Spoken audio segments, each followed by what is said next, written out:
What time did this happen? We will be right there.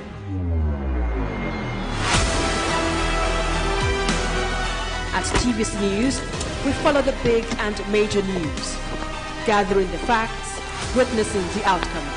I am here live at the aftermath of the approval of the new national minimum wage. We are TV Station of the Year, not just for breaking news, but for being first, fair and accurate. TVC News.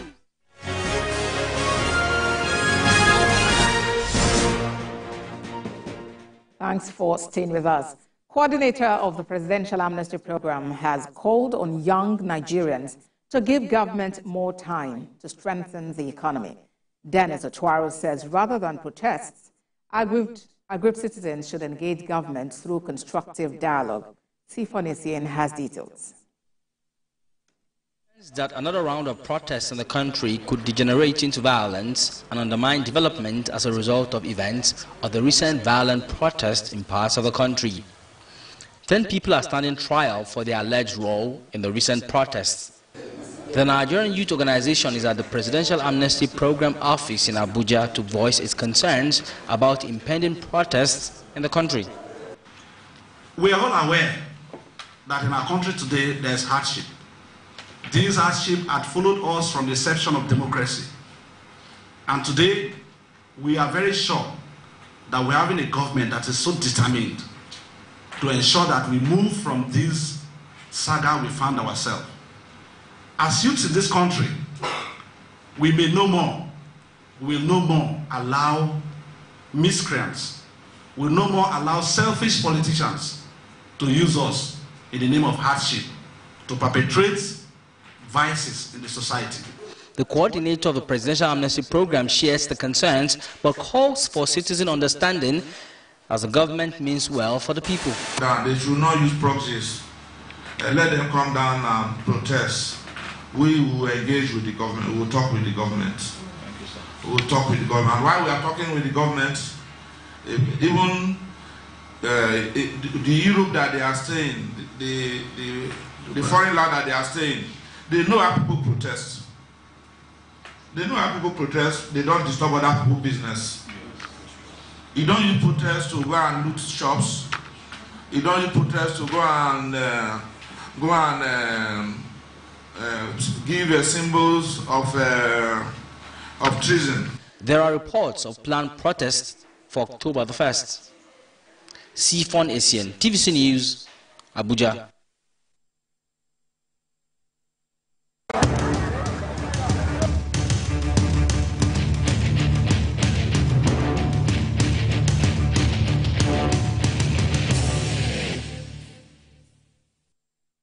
Now to our coverage of the flood in Maiduguri.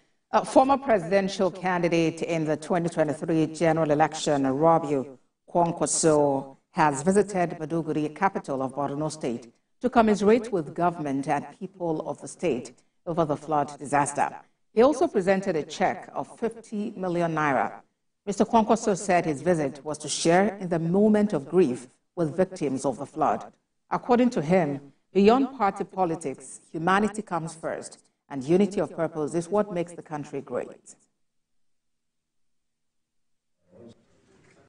Your Excellency, we are good.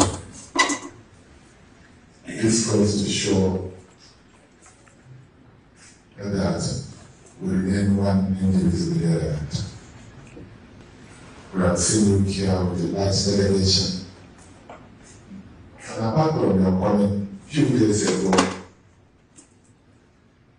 your son, His Excellency the Governor of Kano State, has sent a very powerful delegation with his own support. And this has gone a very long way. So, Your Excellency, on behalf of my humble self, my family, members of the entourage, and members of our party across the country, we are here to condole and commiserate with you.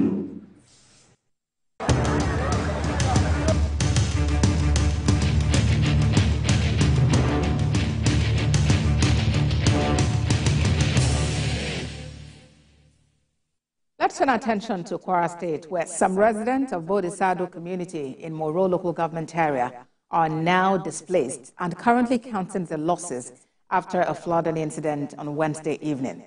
Bodisado is located on the Lorin-Jeba Federal Highway and is a few kilometers to Jeba Dam.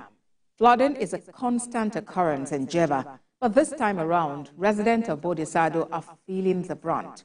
The flood occurred as a high volume of water was unable to pass through the makeshift bridge on the express road. Houses on the riverbank were flooded, forcing many residents to seek refuge elsewhere. The state governor who visited the affected areas sympathized with the victims and immediately directed the State Emergency Management Agency to provide them relief materials.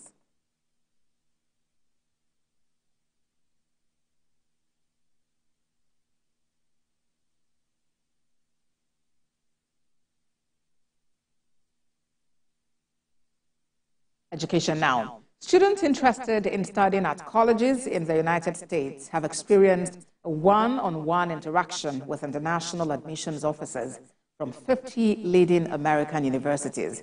Senior correspondent Sharon Ijason was at the 2024 Education USA Fair in Lagos and has details in this report. Students who are interested in furthering their education in colleges in the United States of America had a real-time experience about several education packages offered by universities in America. We have a chance to go study in the U.S. for college, and yeah, it's a really special day for us, and we really appreciate this opportunity. Found a few colleges of interest, one of them called Harvard, and as well Calvin University, and also another business school which is what I want to major in as well.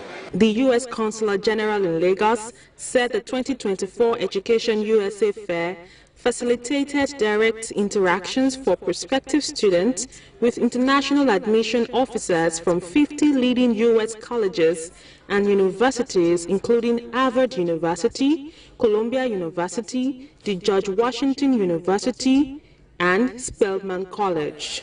It really forms the foundation of our partnership with Nigeria and the United States, and we're just so excited to have this fair. We do it every year. Every year the number of colleges and institutions goes up. I think we have 7 or 8 brand new universities that have not been in Nigeria before here today. It's just a really exciting time.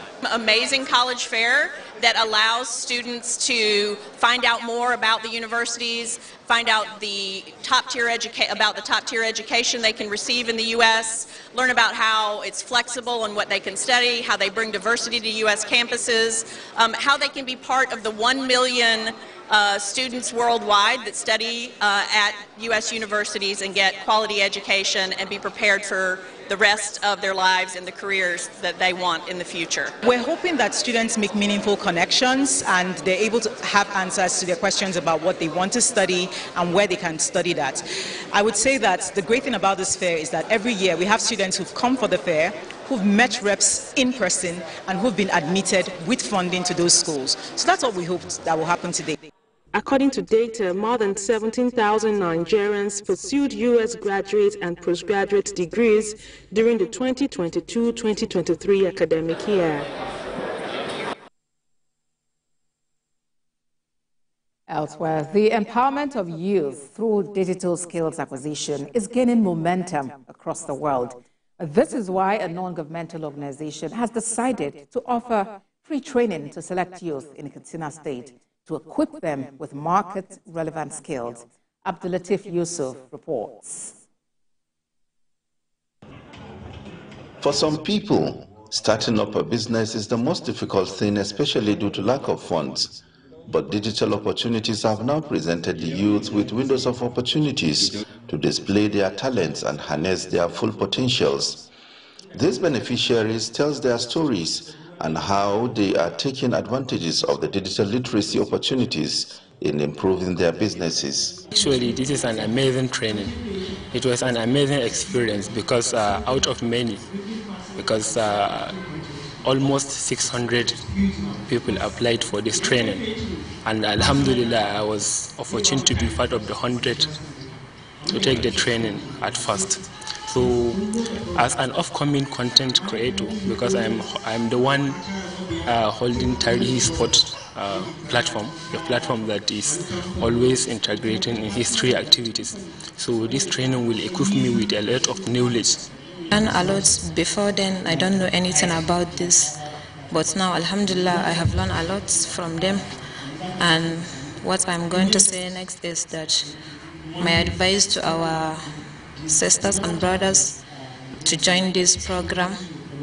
The organizers of the training explained the purpose of the initiative and pledged their commitment to do more. The program is around, we have new whole sector called Digital Skills in Gidaunia, and this is the first of its kind. We do the digital marketing one, because we understand these young people, all of them, almost all of them have mobile phone, and they are not using it productively.